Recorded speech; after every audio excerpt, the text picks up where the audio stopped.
इस कहानी से हमें ये शिक्षा मिलती है कि अपने गुस्से पर काबू कैसे पाया जाए। सैम एक छोटा लड़का जिसे बहुत गुस्सा आता है। सैम का समझदार और देखभाल करने वाला पिता और उसको प्यार करने वाली प्यारी माँ। सैम को गुस्सा आता है। सैम अपने खिलौनों से खेल रहा होता है, कुछ गलत हो जाता है और वो गुस्से में आ जाता है।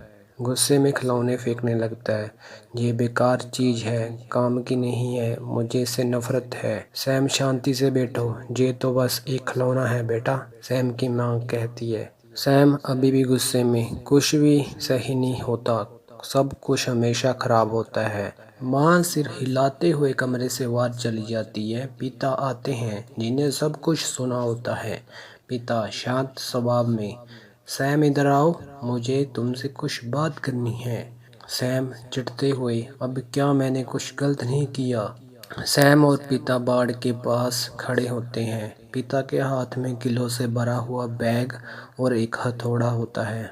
हर बार जब भी तुम अपना गुस्सा खोती हो तो इस बाड़ में एक कील ठोकना। सैम हैरान, बस इतना ही क्यों पिता?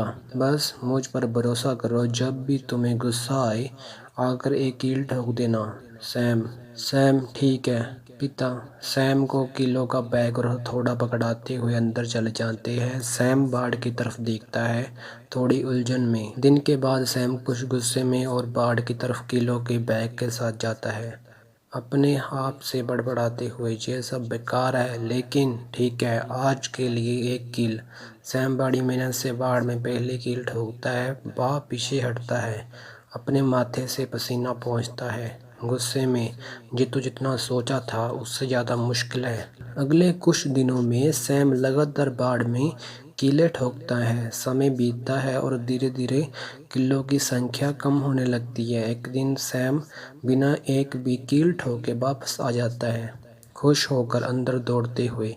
पापा सुनो, आज मुझे गुस्सा नहीं आया। पिता मुस्कुराते हुए, बहुत अच्छे बेटा, अब हर दिन जब तुम्हें अपना गुस्सा काबू में रखोगी तो एक कील बाढ़ में निकाल लेना। सैम हर दिन बाढ़ से कीले निकालता है। दिन ब दिन उसके गुस्से में कमी दिखने लगती है और उसे हर बार एक कील निकालने पर संतोष महसूस होता है। हफ्ते बाद सैम आखिरी कील निकालने के बाद दौड़ता हुआ अंदर जाता है, तेजी से दौड़ते हुए। पापा मैंने कर दिखाया, सारी कीलें निकाल दी। पिता सैम के साथ बाढ़ के पास जाते हैं। वो चलते जाते हैं और बाढ़ के पास पहुंच जाते हैं। वे दोनों बाढ़ की ओर देखते हैं। जहां पहले किले लगी हुई थी अब वहां छेद नजर आ रहे होते हैं। सैम के कंधे पर हाथ रखते हुए, तुमने बहुत अच्छा काम किया सैम, लेकिन जरा बाढ़ को देखो। सैम भी हैरानी से बाढ़ की ओर देखता है। हाँ, मैंने सारी किले निकाल दी पिताजी। पिता, लेकिन देखो ये छेद वैसे ही हैं जैसे गुस्से में कहे गए शब्द किसी के दिल पर निशान छोड़ते हैं।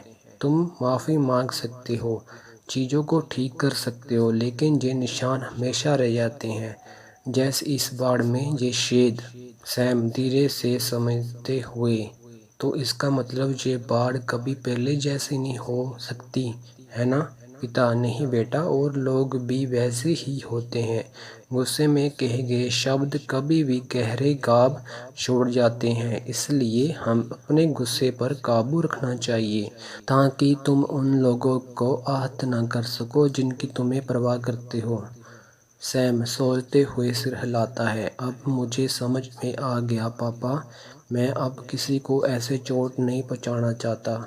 और इस कहानी से बहुत ही प्यारी शिक्षा मिलती है कि अपने गुस्से पर काबू पाना बहुत ज़रूरी है, ताकि आप बाद में पछताने वाले शब्द ना कहें। गुस्से में कही गई बात गहरे घाव छोड़ सकती है, चाहे माफ़ी मांगी जाए, क्योंकि कुछ घाव कभी पूरी तरह से ठीक नहीं होते। धन्यवाद।